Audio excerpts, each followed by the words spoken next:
Video देख रहे सारे व्यूअर्स को मेरी तरफ से प्यार भरी सत श्री अकाल, नमस्कार, आदाब, गुड मॉर्निंग। दोस्तों, जैसा कि आप सभी जानते हो कि हम अपने यूट्यूब चैनल के थ्रू विदेश जाके पढ़ाई करने वाले स्टूडेंट्स को रेगुलर और रूटीन में इंफॉर्मेशन पहुंचाते रहते हैं। सो आज एक बहुत अहम टॉपिक कि एक स्टडी वीज़ा कंसल्टेंट्स की एक स्टूडेंट के प्रति क्या रिस्पॉन्सिबिलिटीज़ हैं, वो हम इस वीडियो में डिस्कस करने जा रहे हैं। तो दोस्तों, वीडियो शुरू करने से पहले रिक्वेस्ट रहेगी, चैनल पे नए हैं तो चैनल को सब्सक्राइब जरूर कर लें और वीडियो को एंड तक जरूर देखें। तो दोस्तों, लाखों ही स्टूडेंट्स हर साल हमारे देश इंडिया से या पूरे वर्ल्ड से ऑस्ट्रेलिया, कनाडा, यूके, यूएसए और अदर कंट्रीज में पढ़ाई के लिए जाते हैं। और इन सभी स्टूडेंट्स को सैकड़ों की संख्या में या हज़ारों की संख्या में हम कह सकते हैं कि स्टडी वीज़ा कंसल्टेंट्स गाइड करते हैं, एडवाइस करते हैं। दोस्तों, बच्चों को या स्टूडेंट्स को गाइड करना, एडवाइस करना एक बिजनेस है। जिस तरह से अदर कंसल्टेंसी सर्विसेज हैं, जैसे आप इलेक्ट्रीशियन की, प्लम्बर की, डॉक्टर की या अकाउंटेंट की सर्विसेज लेते हैं, उसी तरह से इमिग्रेशन कंसल्टेंसी या स्टूडेंट को एडवाइस करना भी एक बिजनेस है। लेकिन इस बिजनेस के साथ साथ एक इमिग्रेशन कंसल्टेंट की या एडवाइजर की कुछ रिस्पॉन्सिबिलिटीज भी हैं। वो रिस्पॉन्सिबिलिटीज क्या हैं, मैं आपको दोस्तों इस वीडियो में बताता हूँ। तो सबसे पहली रिस्पॉन्सिबिलिटी है एडवाइस करना, गाइड करना।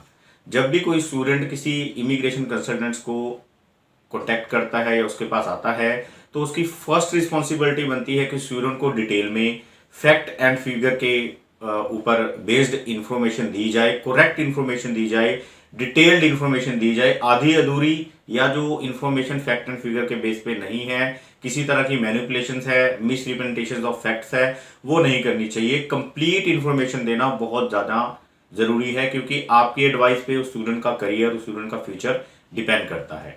सेकंड दोस्तों, मैं बात करना चाहूँगा सिलेक्शन ऑफ कंट्री की।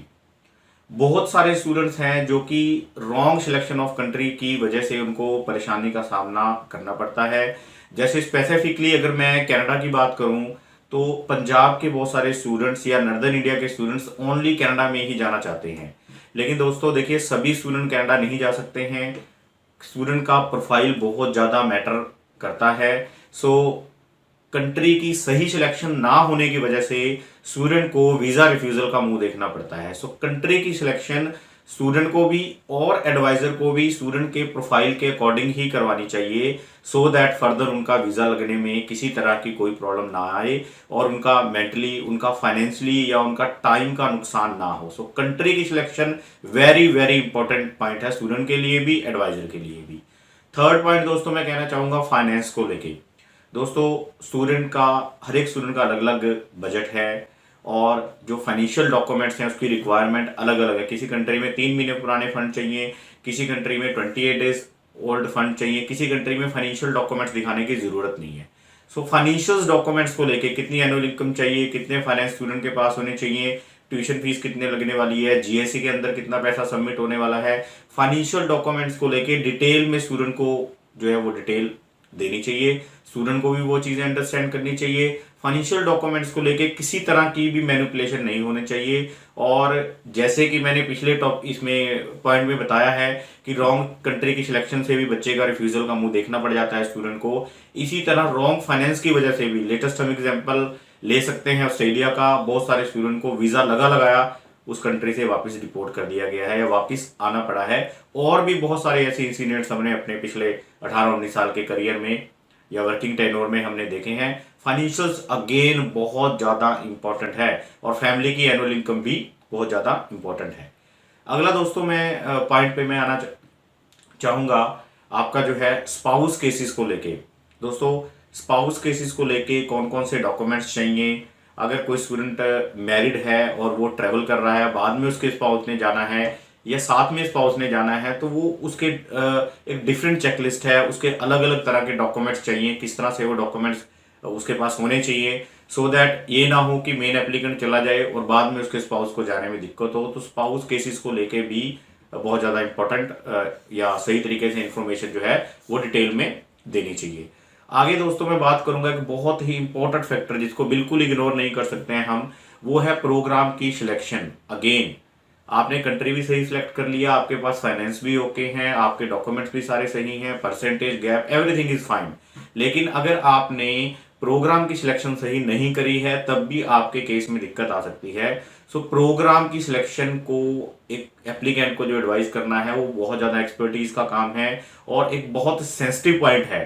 सो प्रोग्राम की सिलेक्शन करने में भी एडवाइजर स्टूडेंट्स को प्रॉपर तरीके से हेल्प करे और स्टूडेंट की भी जिम्मेवारी बनती है कि वो अपनी सेल्फ स्टडी जरूर करे। इसके बाद दोस्तों पॉइंट आ जाता है प्रोसेसिंग टाइम का।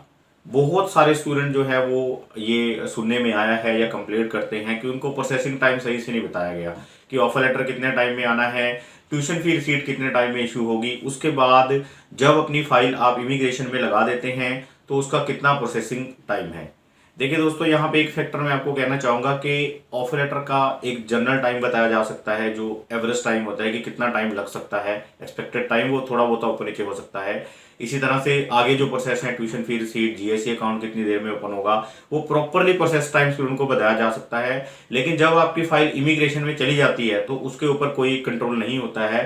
वो टाइम क्योंकि पैराडेमिक की वजह से पीछे काफी रिजल्ट आने में डिले हुए हैं, लेकिन स्टूडेंट को एटलीस्ट एक एवरेज टाइम जरूर बताना चाहिए। और अगर मैं कनाडा की खासकर एग्जांपल लेके चलूं तो कौन सी कैटेगरी का वीजा कितनी देर में प्रोसेस हो रहा है, करंट प्रोसेसिंग टाइम क्या है, वो इमिग्रेशन की साइट पे भी चेक किया जा सकता है। और इमिग्रेशन कंसल्टेंट का भी फर्ज बनता है कि स्टूडेंट को डिटेल में उसके बारे में बताए। दोस्तों, इसके बाद जब आपकी फाइल लग गई, आपका वीजा अप्रूवल हो गया है, तो उसके बाद आपकी प्री डिपार्चर ब्रीफिंग होनी चाहिए कि आपको कौन कौन से पेपर कैरी करने हैं, आपको कौन कौन सी डिटेल्स सारी आपके पास होनी चाहिए, क्या क्या सामान आप लेके जा सकते हैं, इमिग्रेशन क्लियरेंस कैसे होगा। तो प्री डिपार्चर ब्रीफिंग करना भी एक एजेंट का काम है, एक कंसल्टेंट का काम है, जो कि स्टूडेंट की जरूर करनी चाहिए। और इसके बाद जब स्टूडेंट वहां पे लैंड करता है तो हो सके स्टूडेंट को एयरपोर्ट पिकअप में, अकोमोडेशन ढूंढने में और अगर पार्ट टाइम जॉब ढूंढने में भी हेल्प कर सकता है कोई कंसल्टेंट, तो ये भी एक कंसल्टेंट की जिम्मेवारी में आ जाता है। तो दोस्तों, ये सभी रिस्पॉन्सिबिलिटी है कि कंट्री की सिलेक्शन सही हो, कोर्स की सिलेक्शन सही हो, प्रोसेस टाइम सही से बताया जाए, फाइनेंशियल डॉक्यूमेंट्स का सही से बताया जाए, इंटरव्यू की प्रिपरेशन करवाई जाए, प्री डिपार्चर और पोस्ट लैंडिंग सर्विसेज भी प्रोवाइड कराई जाए। ये एक इमिग्रेशन कंसल्टेंट की रिस्पॉन्सिबिलिटी है। तो दोस्तों, आप भी एडवर्टाइजमेंट देख के ना जाएं, ये सभी सर्विसेज आपको मिलनी चाहिए। इस चीज़ को एनालाइज कर लें, 4-5 डिफरेंट कंसल्टेंट के पास जाएं। ये सर्विसेज आपको अगर प्रोवाइड की जाती हैं तो प्लीज़ उसी कंसल्टेंट का जो है वो सिलेक्शन करें। रॉन्ग कंसल्टेंट की सिलेक्शन भी, या आपको सर्विसेज में कुछ भी अगर ऊपर नीचे होता है या प्रॉपर सर्विसेज नहीं दी जाती हैं तो आपका जो वीज़ा की है वो दिक्कत आ सकती है। सो प्लीज़ एडवर्टीजमेंट पे ना जाएं, सभी फैक्ट एंड फिगर्स को देखें, सेल्फ स्टडी करें, उसके बाद ही अपने वीज़ा कंसल्टेंट की सिलेक्शन करें। तो दोस्तों, वीडियो को लाइक करें और ज़्यादा से ज़्यादा शेयर करें। अगले वीडियो में नई इन्फॉर्मेशन के साथ फिर से आपके साथ कनेक्ट होंगे। तब तक के लिए